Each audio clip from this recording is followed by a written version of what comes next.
Imagine this. You are alone in the icy, silent, and merciless desert of the Arctic. No weapons, no shelter, no chance to defend yourself. And suddenly, a polar bear appears before you, one of the most dangerous predators on Earth. Your chances of survival are miserably small, less than 10%. Many mistakenly believe these giants fear humans and try to avoid them, but in reality, hunger or a sense of threat can make them lethally aggressive. And yet, in this harsh and inhospitable land, peoples have lived for centuries, peoples who have learned to coexist with these formidable creatures. The Inuit have survived here not thanks to strength, but to unique knowledge and clever protective methods the rest of the world is only beginning to learn about. The Arctic is a vast frozen world where polar bears and Inuit settlements coexist. These two species have been destined to cross paths for thousands of years. Today, according to the most conservative estimates, between 22 and 31,000 polar bears live in the Arctic region. The largest concentration is found in the Canadian Arctic. Around 16,000 bears roam the sea ice and icy shores. Canada is also home to about 65,000 Inuit, grouped into more than 50 northern communities. And many of their villages are located precisely where bears most often appear. Therefore, dangerous encounters between humans and predators have long become part of everyday life here. In Nunavut, the country's largest region, between 308,000 polar bear encounters are officially recorded every year. And these are just the registered cases. In some places, such as Arviat on the western coast of Hudson Bay, residents say they see bears nearby almost every week. This happens especially often during periods when the sea ice melts and the bears are forced to come ashore in search of food. With each passing decade, these encounters are becoming more frequent. Due to climate change, sea ice melts earlier, and the bears stay on land longer, increasing the likelihood of running into people. While 40 years ago an average village would encounter polar bears 2 or 3 dozen times a year, now this number can reach several hundred. That is why traditional knowledge about these animals' behavior has once again become a matter of life and death. In the distant past, when there were no firearms or electric fences, the Inuit survived only thanks to their deep understanding of nature and bear habits. Their strategy was not based on fighting but on attentiveness, observation, and experience passed down from generation to generation. To them, the bear was not a mindless beast but an intelligent creature with logic and habits that could be studied and predicted. One of the most important skills was the ability to detect a bear's approach long before it got close. Inuit hunters possessed near-magical abilities. They could determine wind direction by feeling a moist fingertip, build small piles of snow and watch how the wind blew snow dust, to catch invisible air currents carrying the scent of a bear. An old hunter once said his father could sense a bear's approach from 2 kilometers away, just by a slight change in the air. In addition, the Inuit became unmatched masters of reading tracks. By the depth of footprints, they determined the size of the animal by the straightness of its path, its determination and hunger, and by the length of its stride, its intentions. If the tracks were straight and purposeful, the bear was hunting. If they meandered and strayed, it was wandering or searching. One hunter once said, "Snow is like a newspaper. You just have to learn to read it." But their most amazing skill was recognizing a bear's breathing. And this is no joke. They could distinguish calm, steady breathing, a sign the bear was merely curious but might suddenly attack. Shallow and intermittent breathing indicated fear, meaning the bear was likely to leave. But if they heard heavy, hoarse growling, that was a clear sign of imminent danger. These ancient skills proved so effective that modern scientists and polar bear researchers have started incorporating them into their own safety guidelines. And yet, even the most careful measures do not always save lives, especially when food scents are nearby. The polar bear's sense of smell is truly phenomenal. It can detect the scent of a seal from up to 30 kilometers away. Therefore, scent control has always been a matter of life and death for the Inuit. They never stored meat near their homes. Supplies were hidden far from settlements, always downwind so that the smell would not reach their camp. They often stashed food on high ground, under snow and ice, making it harder to access. Sometimes they made several such caches. If a bear found one, others remained safe. You are alone in an endless icy desert, where every step is a struggle, and the only sound breaking the silence is the crack of shifting ice. The air burns your lungs, and even the thought that a polar bear might be nearby makes your heart race. These beasts are not just dangerous predators, they are the rulers of this land, and an encounter with one could be your last. But the Inuit, the indigenous people of the Arctic, have lived alongside them for centuries, not by engaging in futile battles, but by finding ways to coexist. Their knowledge isn't just advice, it's a code of survival. When a bear comes into view, the first instinct of an unprepared person is to run. But running is useless. A polar bear is faster, stronger, and more enduring than any human. It will catch up. That's why the Inuit never turn their backs. Instead, they slowly back away, keeping the bear in sight but without making direct eye contact. A hard stare can be seen as a challenge. If the bear approaches but doesn't show immediate aggression, it's possible to distract it by tossing a hat, a glove, any object. Often the animal stops to sniff it, giving you precious seconds to increase the distance. But what if the bear is already too close? If it growls, snaps its jaws, or lays its ears back, these are signs of an imminent attack. At that moment, the most important thing is not to panic. The Inuit know that even in such situations, there's still a chance.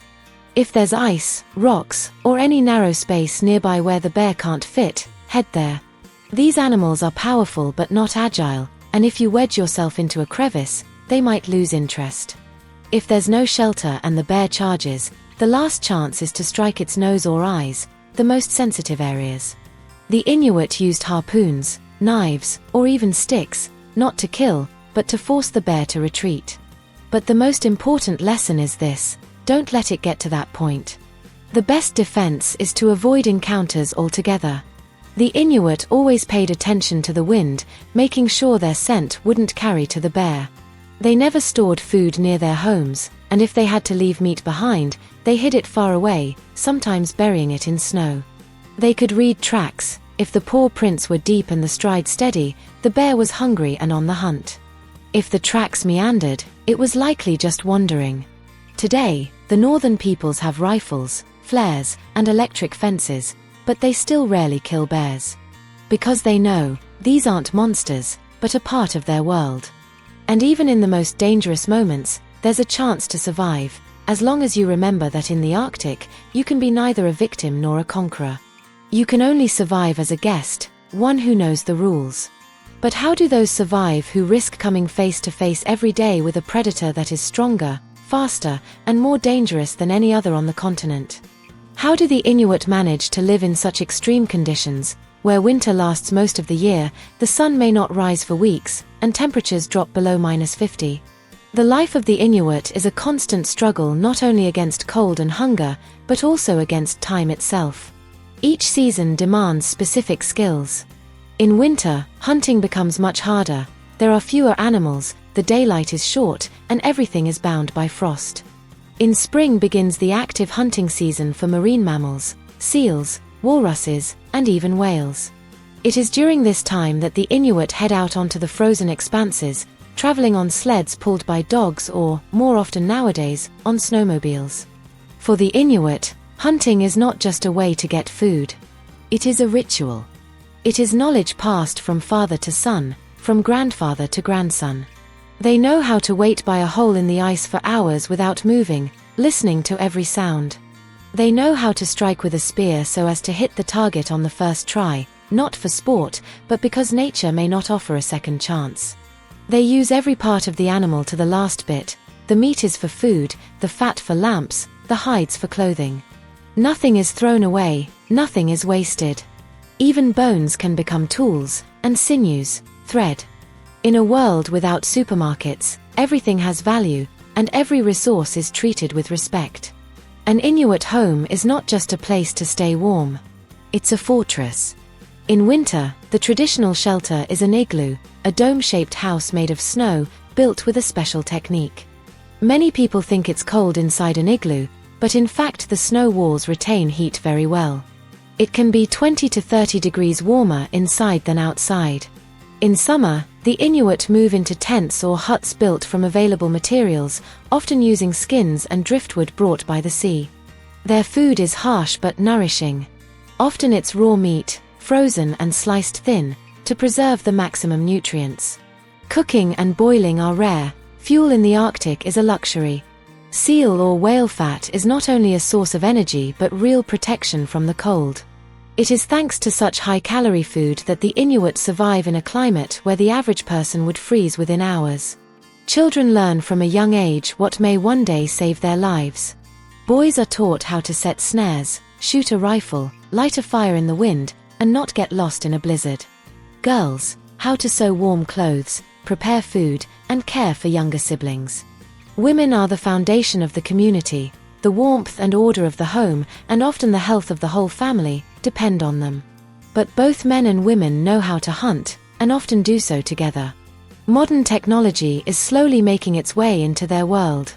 Some have satellite phones, generators, even internet access. But the principles of life remain the same.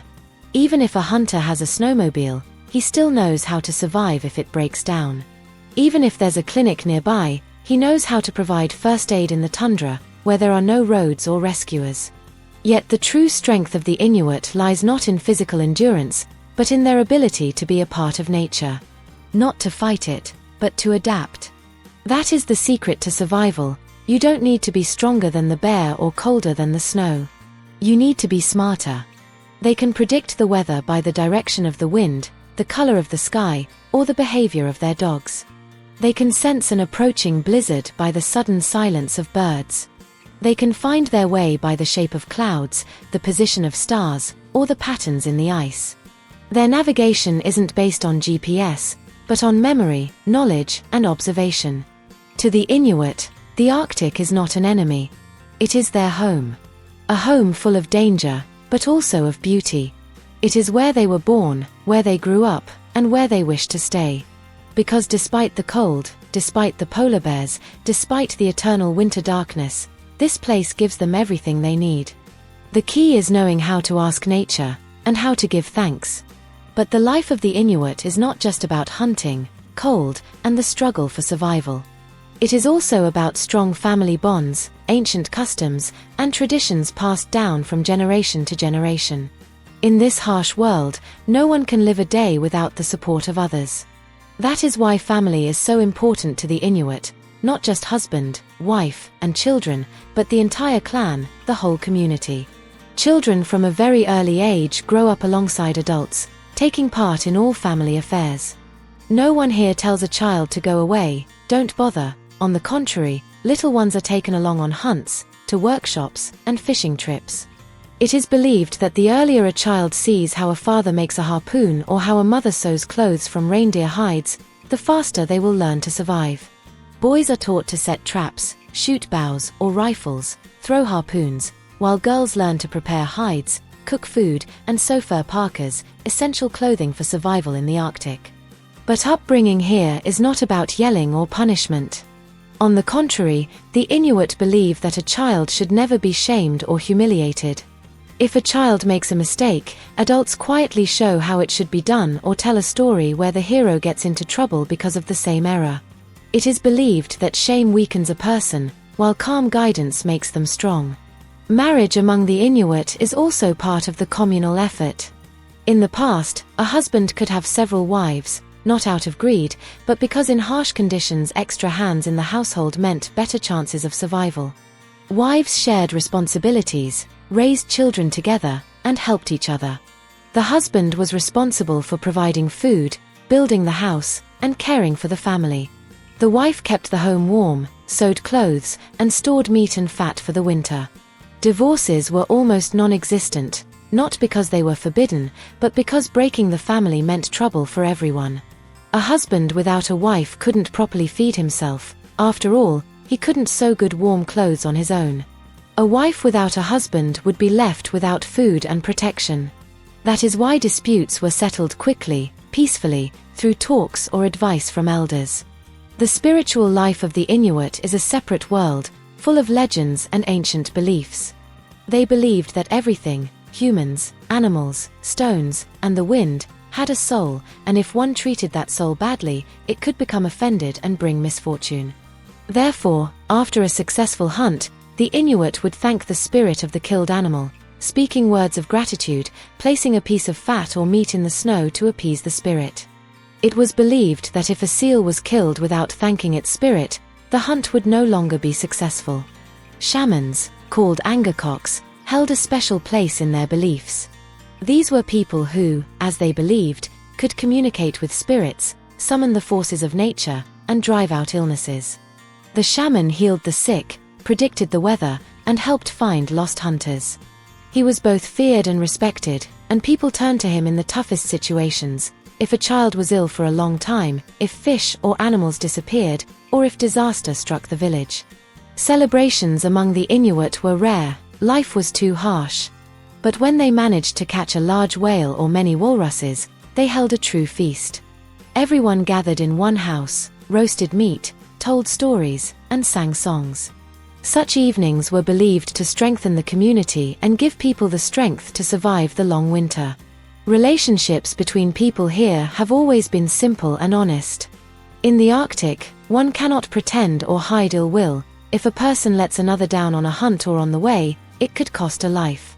That is why the Inuit always tried to be fair, help each other, and share the last bit, because winter was still ahead and no one knew who would be in trouble tomorrow. It is precisely this sense of community, solidarity, and mutual care that helped them survive where no outsider would endure. Even today, when stores, technology, and the internet have appeared in their villages, the old rules still live on. Because the Arctic does not forgive mistakes. Here, a person still remains a guest in a world of ice, animals, and spirits.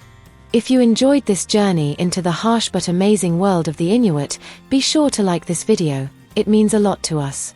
Subscribe to the channel Hidden Stories so you don't miss new tales about the secrets of the peoples of the world, their customs, and life far from civilization. And in the comments, let us know which people or culture you'd like to learn about next time. See you in the new videos.